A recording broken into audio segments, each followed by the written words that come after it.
खबर खबर चारों इधर उधर मचा शोर लेके ग्वालों का गैंग मत वाला रे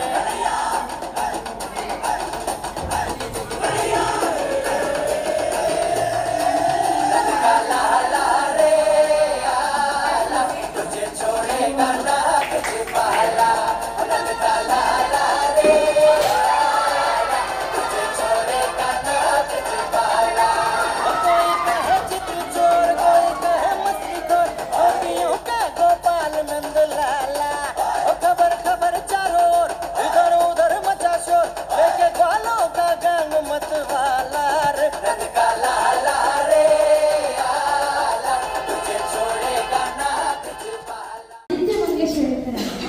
मी एका अशा देशाचा नागरिक आहे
खूप सुंदर आहे. गणपती बाप्पा आपल्यावर नक्कीच आशीर्वाद देईल. आणि मित्रांनो, तुम्हाला माहितीये का, सावरकर म्हणतात की देह आणि देह ह्याच्यामध्ये देश लागतो आणि ह्या देशाला आपल्याला काहीतरी देणं लागतं. तर अशा देशभक्तीवर आपण एक गाणं ऐकूया रियाकडून.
आपला हा जो रिस्पॉन्स आहे हे आपल्याला खूप काही सांगून जातं. आणि देशभक्ती काय वेगळी गोष्ट नाहीये. आधी लग्न कोंढाण्याचे मग माझ्या रायबाचे असे म्हणणारे तानाजी मालुसरे सुद्धा स्वराज्याची देशभक्तीच करत होते ना. आता आपला जो देश आहे त्याच्या स्वातंत्र्य दिनाबद्दल माहिती सांगायला येत आहे सुहान. नमस्कार, माझं नाव सुहान अभिजित बनसोडे आहे. मी आज इंडिपेंडन्स डे बद्दल थोडेसे फॅक्ट्स बोलणार आहे. इंडिपेंडन्स डे 15 ऑगस्टला सेलिब्रेट होतो. It's the day when we got freedom. Bhagat Singh, Mahatma Gandhi and Subhash Chandra Bose are some of the freedom fighters. Independence Day teaches us the power of unity. We hoist the India flag on this day. Jana Gana Mana is the national anthem of India. Me Indian आहे त्याचा मला खूप अभिमान आहे. Thank you.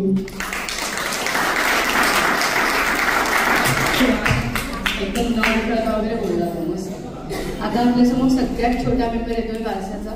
नाही, सगळ्यात छोटा actually हा आहे, पण समजणारा कबीर आहे. तर कबीराचं गाणं म्हणायला येणार आहे कृष्णाचं. त्याने छान कृष्णाचं पण केलंय. ये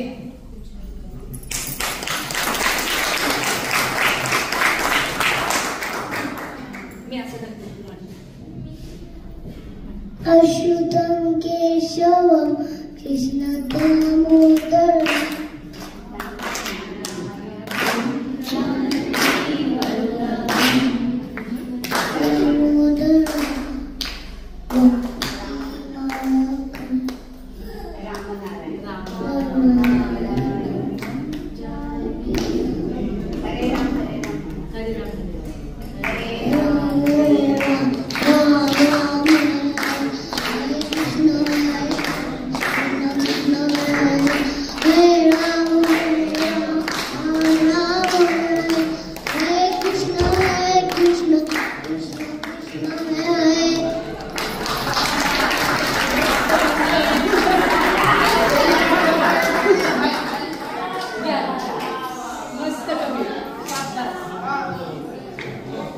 एकदम मस्त कबीर आणि सुहान.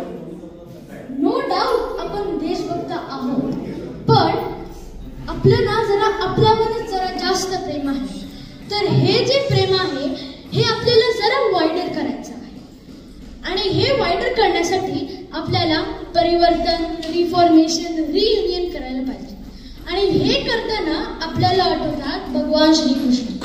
आता ह्यांच्याबद्दलच एक छानशी गवळण सांगायला येत आहे इरा.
दिवशी रक्षाबंधन.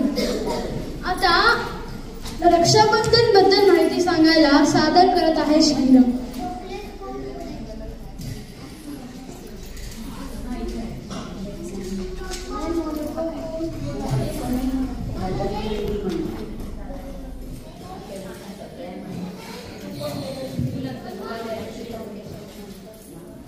जय जय रघुवीर समर्थ. नमस्कार मंडळी. लास्ट सॅटर्डे आपण रक्षाबंधन सेलिब्रेट केला. माझ्या कझन सिस्टरने मला राखी तर बांधलीच, पण तिने मला एक क्लू पण ड्रॉप केला. तिने मला नेमकी कृष्णाची राखी बांधली. सो दॅट्स द रिझन आज गोकुळाष्टमीच्या दिवशी मी तुमच्याशी रक्षाबंधन बद्दल बोलतोय. रक्षाबंधन हा आपल्या हिंदू धर्मातला एक वार्षिक सण आहे जो भारतात आणि नेपाळमध्ये काही भागात सेलिब्रेट केला जातो. तिथीनुसार तो येतो श्रावण महिन्यातल्या पौर्णिमेला, म्हणून त्याला राखी पौर्णिमा सुद्धा म्हणतात. याच दिवशी कोळी समाज म्हणजे फिशरमॅन कम्युनिटी समुद्राची पूजा करून त्याला नारळ वाहतात. याला आपण नारळी पौर्णिमा म्हणतो आणि आईने केलेल्या नारळी भातावर ताव मारतो. या दिवशी बहीण भावाला ओवाळून त्याच्या मनगटावर एक रेशमी धागा म्हणजेच राखी बांधते आणि आपले प्रेम व्यक्त करते. त्याच्या प्रोग्रेससाठी, लॉंग लाईफसाठी प्रार्थना करते. भाऊ तिला गिफ्ट देतोच, पण सोबत वचनही देतो की तिचं आयुष्यभर रक्षण करेल. आता या सणाची थोडी हिस्ट्री बघूया. महाभारतातील एका प्रसंगात श्रीकृष्णाच्या हाताला इजा झाली असताना द्रौपदीने आपले साडीचे छिंदी फाडून त्याच्या हाताला बांधले होते. हे बंधन इतके पॉवरफुल होते ना की पुढे जेव्हा द्रौपदीवर वस्त्रहरणाचे संकट आले तेव्हा श्रीकृष्णानेच वस्त्र पुरवून तिचे रक्षण केले होते. अशीच अजून एक आख्यायिका सांगतो. दैत्यांचा राजा बळी याला हरवण्यासाठी विष्णुदेवांनी वामन अवतार घेतला. 3 पावलं जमीन मागून त्यांनी बळीला पाताळात पाठवले. ही गोष्ट तर आपल्या सगळ्यांनाच माहिती आहे. पण पुढे झालं असं की राजा बली याने अत्यंत हुशारीने एक शक्कल लढवली. त्याने आशीर्वाद मागितला की त्याला भगवान विष्णूंचा अखंड सहवास मिळावा आणि त्यांची सेवा करता यावी. या अर्थाने भगवान विष्णू सुद्धा राजा बळीसोबत पाताळात गेले. आता त्यांना सोडवण्यासाठी माता लक्ष्मीने एका नागकन्येचे रूप घेतले आणि वासुकी नागासोबत ती पाताळात गेली. राजा बळीला तिने आपला भाऊ मानले. सोबत आलेल्या वासुकी नागाचे रक्षासूत्र करून तिने राजा बळीच्या हातावर बांधले आणि भेट म्हणून भगवंतांना आपल्या सोबत विष्णू लोकात परत घेऊन आले. आहे की नाही कमाल? रक्षा म्हणजे प्रोटेक्शन आणि बंधन म्हणजे बांधणे किंवा बॉन्ड. भावा बहिणीमधला प्रेमाचा आणि प्रोटेक्शनचा बॉन्ड जपण्यासाठी आपल्या पूर्वजांनी किती छान सणाची निर्मिती करून ठेवली आहे ना, तो तितक्याच छान पद्धतीने सेलिब्रेट करणं ही आपली रिस्पॉन्सिबिलिटी आहे. तेव्हा सनातन वैदिक हिंदू धर्म की खूप मस्त परफॉर्मन्स होता श्री. माझी आई दरवर्षी कृष्णाला एक राखी बांधते आणि मला माहितीये की तो आमची नेहमी रक्षा करतो. आणि वल्लभाचार्यांनी कृष्णाची अशीच एकदम चांगली स्तुती एका अष्टकामध्ये लिहिली होती. आता या अष्टकावरचं गीत सादर करत आहे गौरवी.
मित्रांसोबत रोज जाऊन दही दूध खायचं.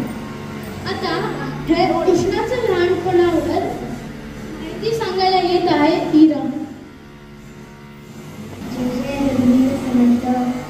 नमस्कार, मी इरा.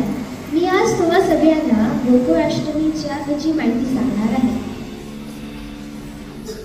तर गोकुळाष्टमी म्हणजे भगवान श्रीकृष्णाचा बर्थडे. आपल्या पूर्ण युनिव्हर्सचे पालन करता म्हणजे श्री हरी विष्णू यांचाच 8वा अवतार म्हणजे श्रीकृष्ण.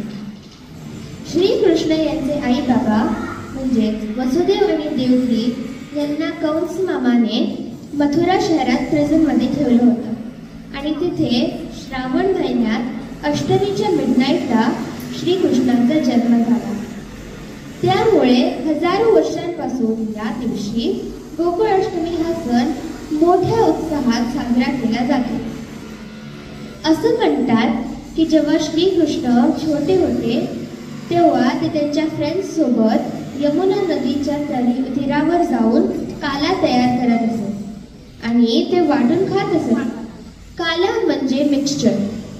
पोहे, ज्वारीच्या लाह्या, लिंबू, लोणचं, दही, फळांच्या फोड्या इत्यादी मिक्स करून केलेला हा एक खाद्यपदार्थ असतो आणि हा खूप हेल्दी पण असतो. म्हणून या दिवशी काल्याचा प्रसाद केला जातो. कोकणात आणि महाराष्ट्रात दही काला साजरा होतो. या ठिकाणी हंड्या फोडल्या जातात. श्रीकृष्ण त्यांच्या लहानपणी मित्रांसोबत एकत्र येऊन दही, दूध, लोणी चोरून खाण्याचा प्रयत्न करत असत. दही आणि लोणी हे त्यांचं खूप आवडतं होतं आणि ह्याच्यामुळे दही अंडी महोत्सव त्याच्या आठवणीनिमित्त साजरा केला जातो. धन्यवाद. माहिती होती. आता श्रीकृष्ण गोविंद सॉन्गवर डान्स करायला येत आहे आर्या.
एकदम चांगला परफॉर्मन्स.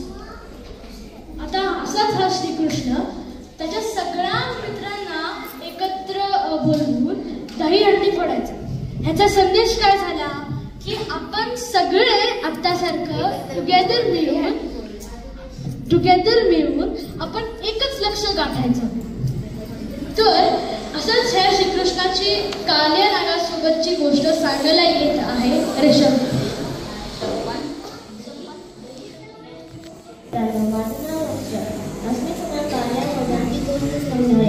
एक दिवस वृंदावनात काल्या नावाचा साप येतो आणि कृष्ण राहतो. मग एक दिवस कृष्णा त्याच्या मित्रासोबत फिरत होतो. मग ते जैन होती ते यमुना नदीमध्ये बाजूला अजिबात नाही जायचं. म्हणजे होय. मग त्याच्या मित्रांना बोलून त्याने विद्युत आंदोलन करते. मग कृष्ण मला पण यमुनाच्या साईडला खेळायचं. मग म्हणजे हो आपण इथं खेळलं तर काय फरक पडते, आपण तिथं जायचं. मग मुद्दामच कृष्णा विचार आंदोलनचा माहिती यमुना कृष्णावर टाकला. मग फ्रेंड्स मला नाही जायचं. मग यमुना कृष्णा म्हणाले कृष्ण म्हणे ते मी घेऊन येतो माहिती. मग कोणाचं न ऐकता कृष्ण यमुना नदीमध्ये गाय पडतो. मग त्याने काल्याकडे जातो आणि मग तेव्हा काल्या जोडला होता. मग काल्या म्हटलं तेव्हा कृष्णा त्याच्या शेपूटला जोडला मारा.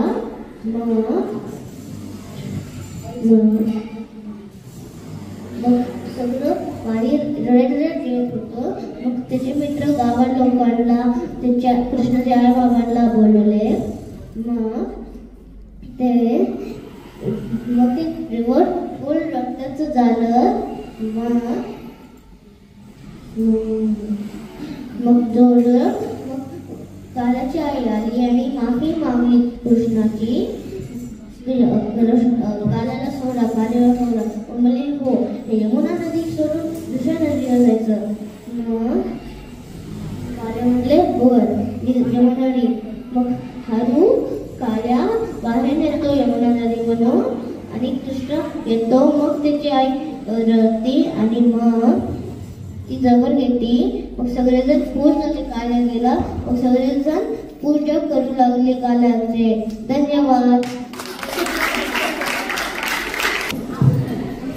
खूप चांगली गोष्ट सांगितली श्रीकृष्ण.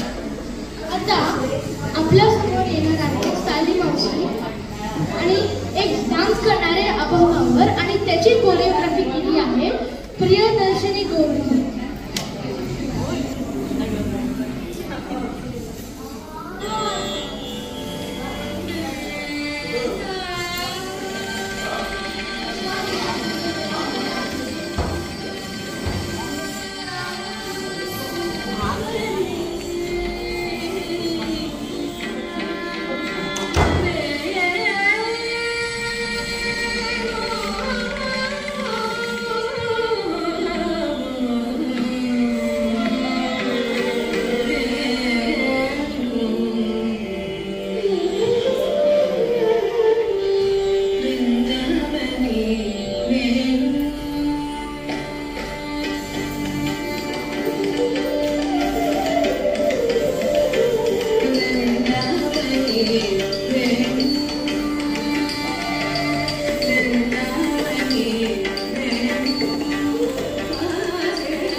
कार्य जे आहे हे आपल्या मनात नीट लक्षात ठेवायला पाहिजे. आपण कितीही काळ गेला, कितीही वेळ गेली तरी पण ही जी संस्कृती आणि आपली भाषा